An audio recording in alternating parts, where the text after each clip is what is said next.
Wage talks will kick off in the gold mining sector today, but negotiations will be tough as unions demand massive pay hikes.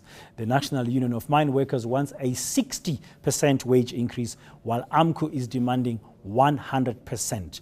But what can employers really afford? We're now joined on the line from our Cape Town studios by mining analyst Peter Major. Good morning, Peter, and thanks for your time. Really steep hike demands by the unions. What do you think is likely to happen? Look, first of all, you have to ask yourself, are these realistic demands? You have to ask, is there the money to pay these demands? Will it do damage to the company? And if it will do damage to the company, then any executive who signs off on these demands is going to be fired, and he's probably going to be taken to court because he's destroying a company. And when you make a demand, you have to say, how does the other side take it? You know, if we have people demanding, do we get to demand things? Is it always one side that gets to demand?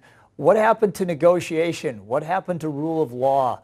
What happened to terms of reference? It's too one-sided to be a sustainable situation. Now, Peter, why do you think we've reached this point in the mining sector that we find ourselves facing such unprecedented high salary demands?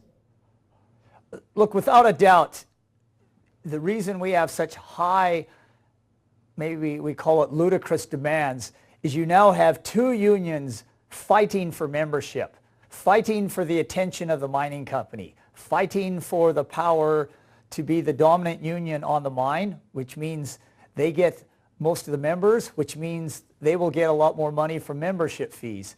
And so you have two elephants fighting on a small piece of ground that are totally oblivious to the people and the creatures and the situation around them. And that's a crazy situation. It's definitely unsustainable. It's an unworkable situation. And it brings to attention, how can we allow two unions to fight over turf without taking cognizance of the damage they're doing to society, to the mine, to the other people around them? That's why it can't be allowed to happen.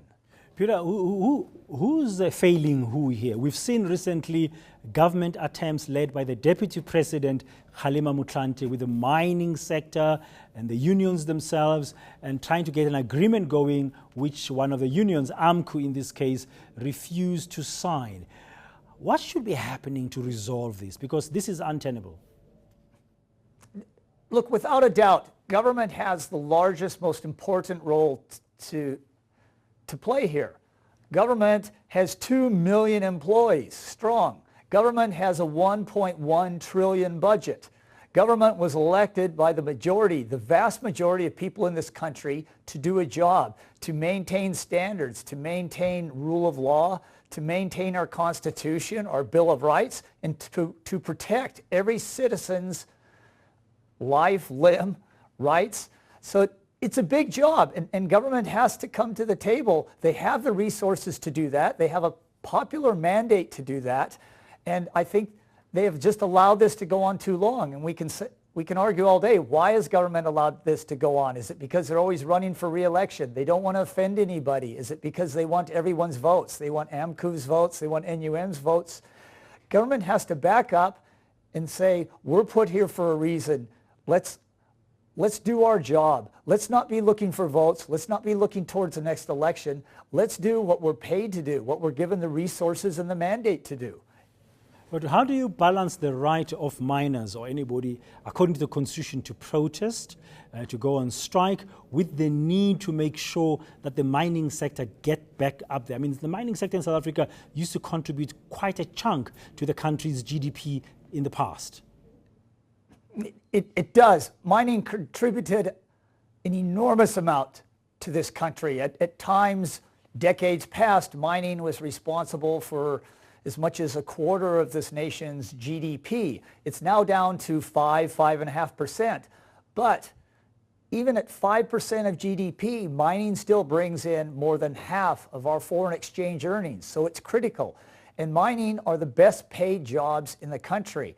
And mining is able to take people who can barely read and write, who have no matric, and give them a pretty high salary, give them pretty decent working conditions, give them a good education and training. So we really have to protect the industry. And the gold industry alone has come from 500,000 jobs in 1990 down to about 140, 150,000 jobs now.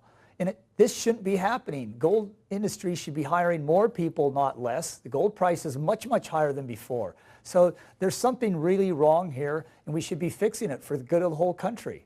Thank you very much. We'll have to leave you there. That's mining analyst Peter Major in our Cape Town studios. News that moves. eNCA.com.